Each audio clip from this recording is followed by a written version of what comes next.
What's going on, people? Erson here. Welcome back to the channel. Arsenal have beaten West Ham 2-0. Let's go. We are now top of the table ahead of Liverpool's big game against Chelsea. I just want a draw. I don't want to look at Chelsea fans celebrating. I want to see Arsenal back on top of the league with a big win. But we've done our job. But there's one thing that's really annoying me in this game, and that is the level of injuries we are getting. Both Martin Odegaard and Declan Rice come off injured, and one of the substitutes made the difference. And I'm angry because Odegaard, third game in a row, first ever player to be substituted before halftime. And while it's not entirely his fault, it's got to be something going on for our players to be getting injured in every game at the Emirates. It is simply inexcusable. I don't know what judge is happening. I don't know. That's why I'm very frustrated. In the second half, Rice, who scored the goal, uncomfortable with his hip, come off, uncomfortable. You know, he may miss the international break. But if it's a long-term injury, our title race is already in tatters and it's not our fault again. But something has to give. As you can see there, the player ratings are on the screen, and we go into the game. Arsenal needed to win to put pressure on Liverpool, and we've left the 7th game of the season with 5 wins, 1 draw, 1 loss. That is pretty good going, you know. 16 points from an available 21. It's not the worst. It's actually not the worst. It's positive. It's positive. I try to tell myself that because I felt like we could have beaten Man City had Waneri or Odegaard or Eze started against Man City, but a free kick is what separates us from Liverpool. But we've won today, and that was the main thing. And Arteta done the lineup that I was really happy with. Although Trossard started left wing, he's been out of form. Odegaard and Saka, Eze all in the same team. Gyökeres up front. You know, he rotated. He got the win against Olympiacos. Get the win there today, and we've played 9 games. Only 1 draw, 1 defeat. Rest have been victories, which is very good going. So the game kicked off pretty well. Arsenal in full control, controlling the possession. We had Timber had a shot saved by the keeper. Gyökeres missed an opportunity to score, flicking it straight at the keeper. A shot off target wide. We'll talk about him in a second. And then we took the lead early on. Like, Odegaard had come off injured, and ZUBIMENDI had come on. And ZUBIMENDI was absolutely sensational. He clips in a lovely through ball into into Eze. Eze has a shot saved by the goalie. It comes to Declan Rice. He hits it in the back of the net with a mute celebration as he just jogs around the pitch. But his finish was straight in the middle of the goal as Areola was angry.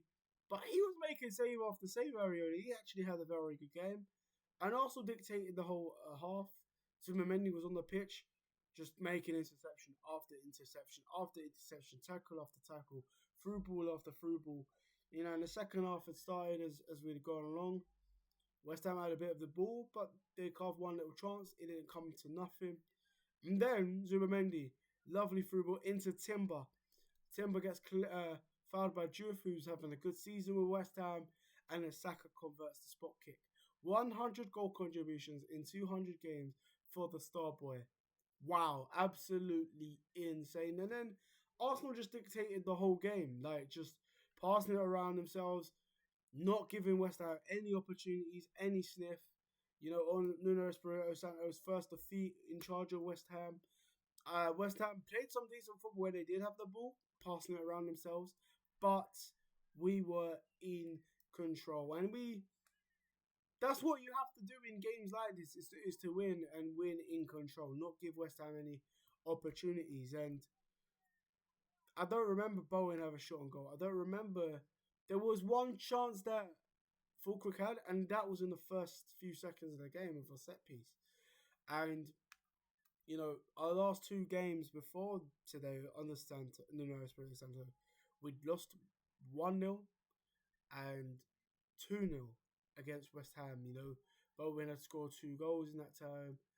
we missed chance after chance, and we were angry. The title race was over. We lost that game, and then Man City came to Liverpool and got hammered 2-0. They were all over the place as Liverpool ended up taking that league, and now they're under pressure against Chelsea to keep a hold of it against Arsenal, who have done well. And as I thought Raya was good in goal. I thought his passing was pretty class. I thought Timber's overlapping runs were brilliant. He is one of the best right backs in the world.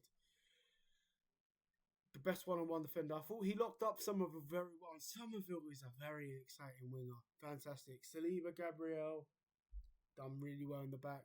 Locked up the defence pretty well. Really good. Really calm. As Seshko got the winning goal for Sunderland, they win 2-0 to ease the pressure on Amorim, which is fair. Gabriel was brilliant. Calafiori had a fantastic performance as well at left back. He was dictating the tempo of the game from midfield at times. He was unlucky not to score. His shot hit the post. But Bowen didn't get a sniff because of Calafiori today. So that is a positive. That is a very good positive. Rice, 8 out of 10 was fantastic. He grabbed the goal. He was dictating the tempo. He was unlucky not to get an assist on a couple of occasions. But he come off, with a back injury, it seemed. Marino had come on. Marino just made a couple of fouls. I saw him. Eze he had 2 golden opportunities to score. He hit one over the bar. It was a simple tap in. I don't know what more he could have done because he doesn't fire it. He doesn't lash it. It is in the air. He tries to side foot it in. He gets his foot under the ball and it goes over.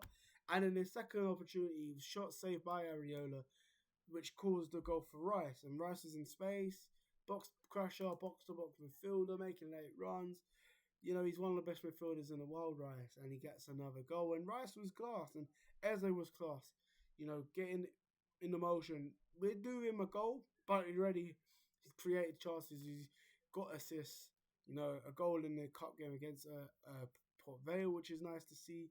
And he's looking good. Saka, 8 out of 10. He converted his penalty.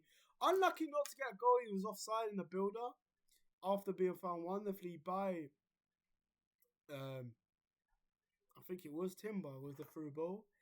But Trossard, I thought he was good, Trossard. He made some lovely passes in that wide playmaker role. He was playing out wide ahead of Martinelli. He didn't get many shooting opportunities, but every time he got the ball, he looked for Gyökeres. He looked for Eze in the boxes, looking for a clever pass into Rice, who tried to cross in for Gyökeres.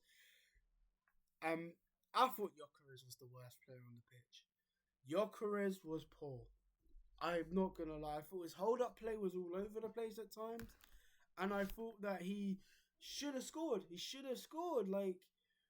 This was a big game for him because he was meant to be the difference maker in this game. I think Eze was. I think Zubimendi, my man of the match was. Zubimendi was class. He had shone ahead of the new signings. Of the new signings, Zubimendi was the best player. He was everywhere.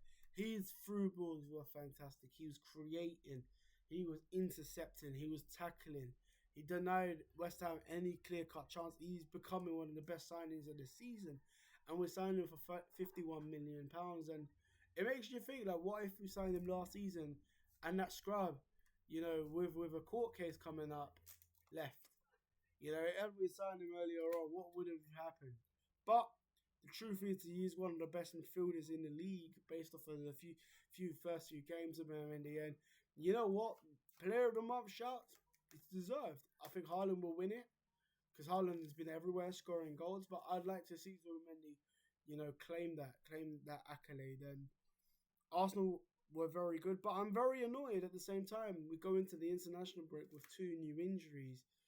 It was relieved when Gabriel had started, but he's injured. He played the full night. He played well, but Odegaard injured.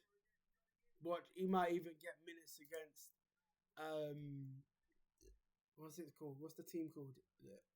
I don't know. I don't care.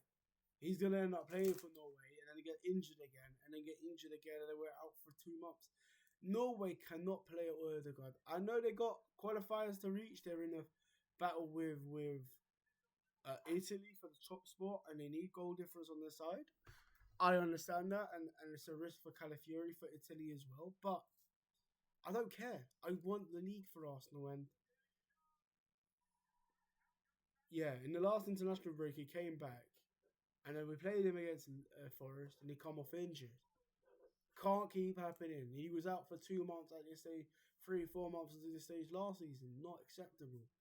And we missed him, and we dropped off in the league. So, and Odegaard's been creating chances for Arsenal. He's been finding his form. He's been creating chances, scoring some decent goals as well. So he's a fantastic footballer. And Rice, holding his hip, that could be his first major injury for Arsenal. He's been a fantastic signing, £100 million man. But the main thing is we are top of the league.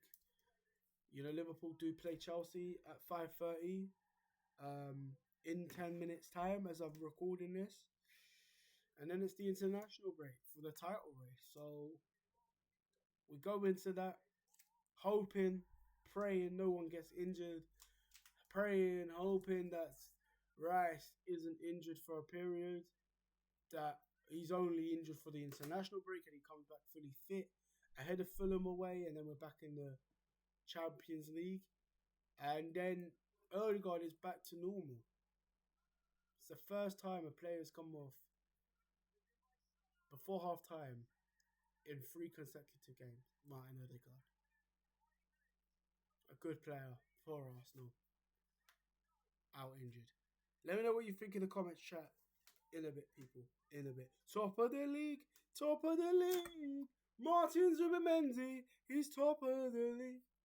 Subscribe. Show some love. Thank you.